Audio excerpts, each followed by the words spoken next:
Hello सभी UPSC student एवं PhD student तथा सभी दर्शकों, आप सभी का राष्ट्रीय शासन आईएएस एकेडमी में हार्दिक हार्दिक स्वागत करता हूं मैं दिल से।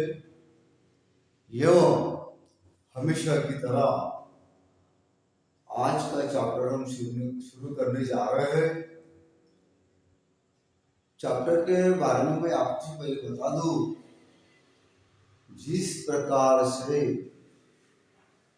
संविधान सभाओं का गठन, अनेक समितियों का गठन एवं संविधान, इस सभी मात्रा में, सभी कामयाबी में प्रत्यक्ष एवं अप्रत्यक्ष तौर पर किन किन लोगों ने अपनी भूमिका अदा की थी, आज इसके बारे में हम देखेंगे। और जैसा कि आजाद हिंदुस्तान के लिए, एक स्वतंत्र संप्रभु भारत देश के लिए कामकाज चलाने हेतु संविधान की जरूरत थी, उसकी प्रक्रिया भी पूरी हो चुकी है। जिन जिन लोगों ने उनको सहयोग दिया, जिन सभी मिलकर वो काम हुआ, इसके बारे में बात हुई है। अब थोड़ा देखते हैं कि कुछ कुछ बातें ऐसी होती है कि जो आम तौर पर आम नागरिकों को पता नहीं होती, तो थोड़ा इधर ख्याल दीजिएगा। जो परीक्षा देने वाले उनके लिए भी उनके लिए भी जरूरी है, एवं एक कुछ नॉलेज के तौर पर ये आम लोगों के लिए भी, दर्शकों के लिए भी काम में आएगा। तो देखते हैं हम, जैसा कि कल हमने सब देख लिया था, अब आज देखते हैं संविधान का प्रत्यक्ष स्वरूप एवं चर्चाएं, ये सब हो चुकी है।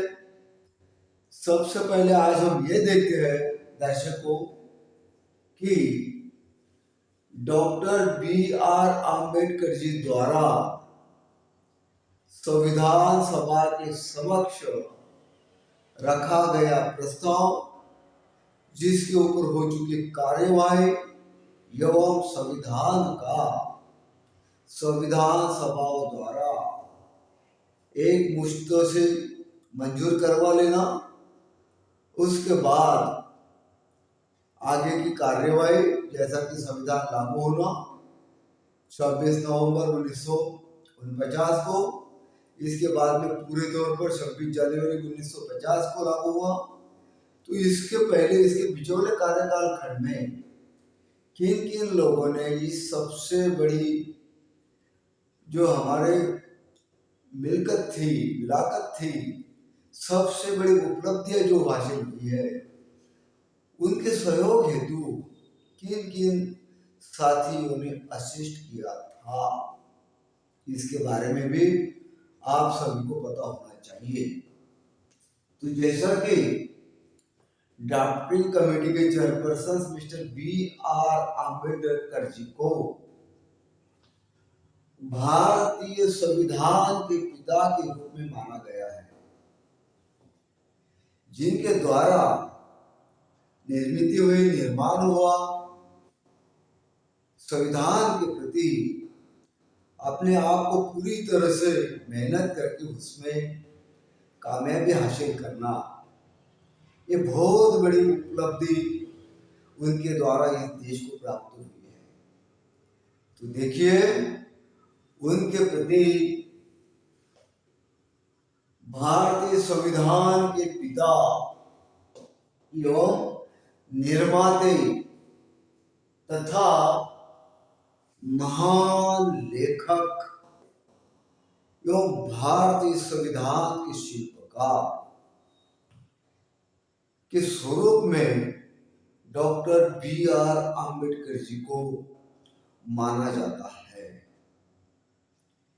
उस समय उन्होंने जो कार्य किया, वो एक कार्य अत्यंत महत्वपूर्ण गाइडलाइन के तौर पर कार्य था। तभी देश ने उन्हें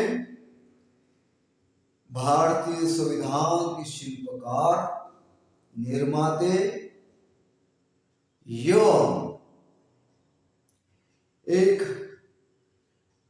वरिष्ठ लेखक के रूप में माना जाता है, जिनकी कामयाबी की ओर से आज सभी को, भारतवासियों को बहुमात्रा में एक जीवन यापन जीने की गाइडलाइन प्राप्त हुई है।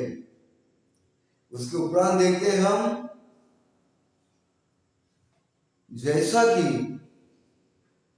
संविधान सभा का निर्माण होने जा रहा था, उसके लिए जो चुनाव होने वाले थे, तो उस समय कुछ ब्रिलियंट लोगों के दिमाग में एक आइडिया आई थी। जुलाई अगस्त में जब संविधान सभा के चुनाव होने जा रहे हैं, तो उसके पहले कुछ ऐसा प्रावधान हो कि संविधान सभा चुनाव होने के बाद जब प्रत्यक्ष तौर पर कार्यरत होगी, संविधान सभा चुनाव के उपरांत जब प्रत्यक्ष तौर पर कार्यरत होगी, तो उसके लिए कुछ सुझाव, चर्चाएं, गाइडलाइंस, मार्गदर्शिकाएं, इसके बारे में भारतीय राष्ट्रीय कांग्रेस द्वारा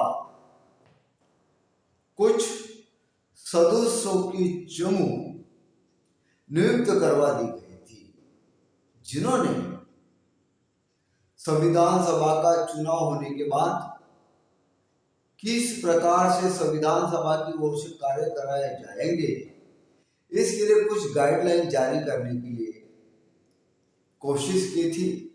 तो जरा देखते हैं हम उनके भी बारे में। जैसा कि संविधान सभा के मसूदा बनाने हेतु भारतीय राष्ट्रीय कांग्रेस की ओर से कुछ सदस्यों को इस समिति में रखा गया था, नॉमिनेट किया गया था, जिनका नाम था सबसे पहले जवाहरलाल जी नेहरू। जवाहरलाल जी नेहरू इस मसौदा समिति के सदस्य थे। उसके बाद के.एम. मुंशी जी,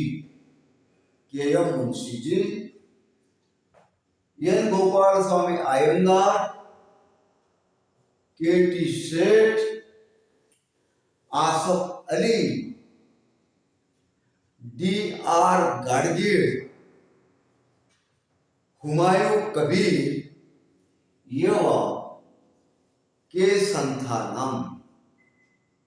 जैसा कि हमने आपसे कहा, संविधान सभा चुनाव होने के पूर्व यदि संविधान सभा बन जाएगी चुनाव के बाद, तो इसके लिए कौन कौन से प्रकार की गाइडलाइन हो, इसके लिए देश के सबसे बड़े राजकीय दल ने समिति का गठन जो किया था, उनके सदस्य थे जवाहरलाल जी नेहरू, आसफ अली, के संथानम, के.टी. गाडगीळ, हुमायूं कबीर एवं गोपाल स्वामी अयंगार तथा समिति के संयोजक के तौर पर कृष्ण कृपलानी जी को रखा गया था। ये समिति ने संविधान सभा के लिए कुछ अलग तौर के हथकंडे बनाए थे कि जब काम शुरू हो जाएगा तो किस किस विषयों में किस किस प्रकार से वार्तालाप हो, सभी मानव प्राणी को आजादी के बाद कौन कौन से प्रकार से, कौन कौन से स्वरूप से क्या क्या दिया जाएगा, सुरक्षा, स्वतंत्रता, मौलिक अधिकार, बहुत सारी बातें हैं। तो इसके बारे में भी अनेक कमेटियां नियुक्त कराई गई थी, जो संविधान सभा के मसूदा समिति के सुझाव पे था। काफी मात्रा में इस समिति ने उचित कार्य किया, जिसका फायदा संविधान सभा के कामकाज को चलाने हेतु हुआ।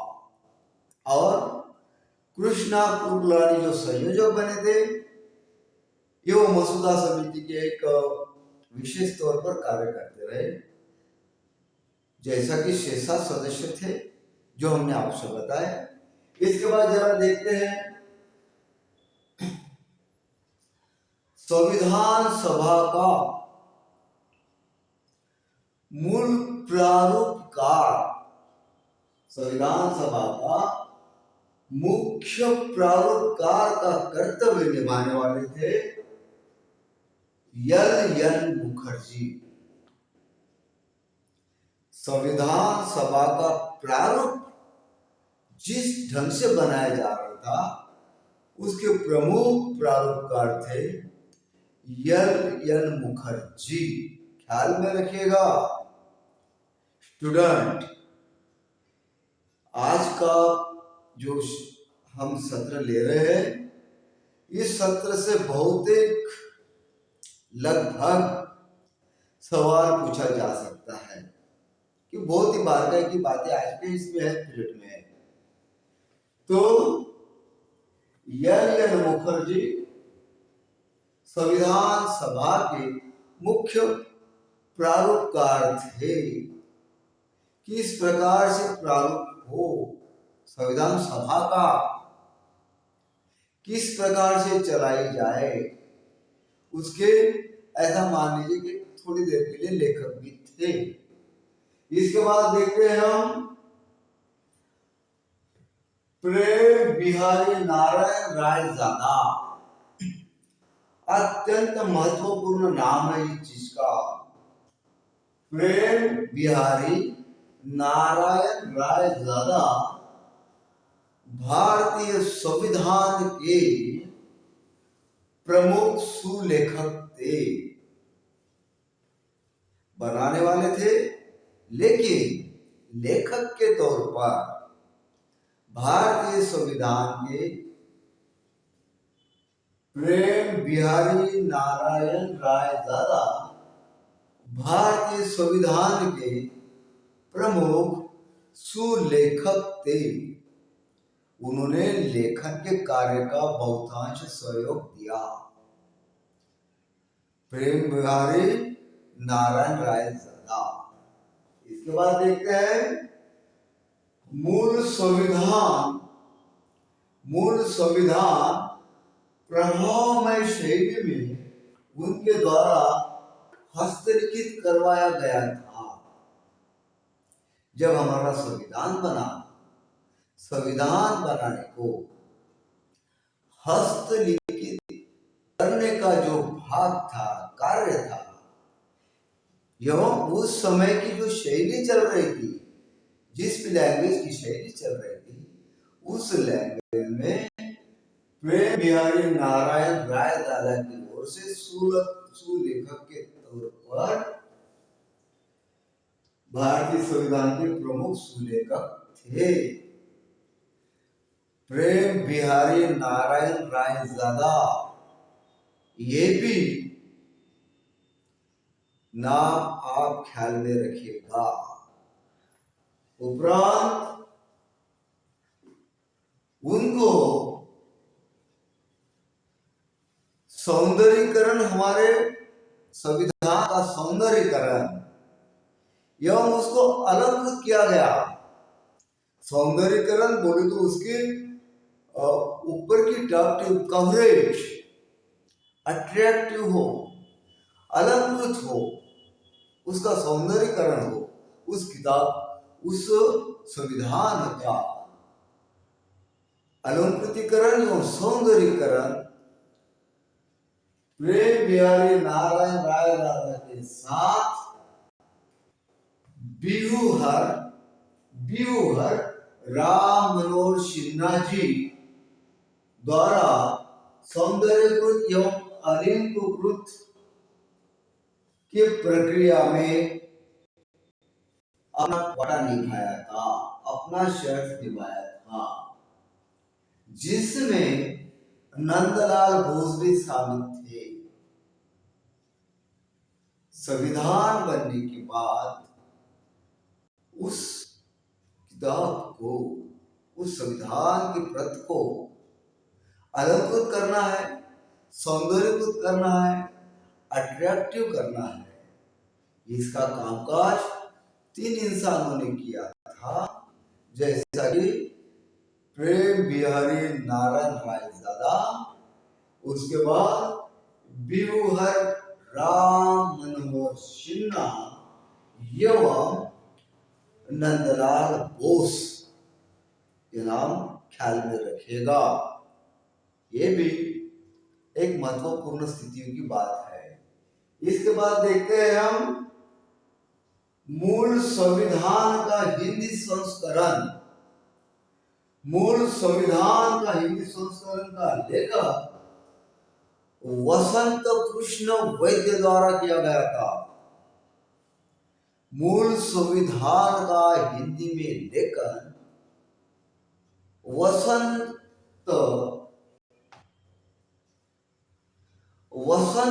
कृष्ण वैद्य द्वारा किया गया था।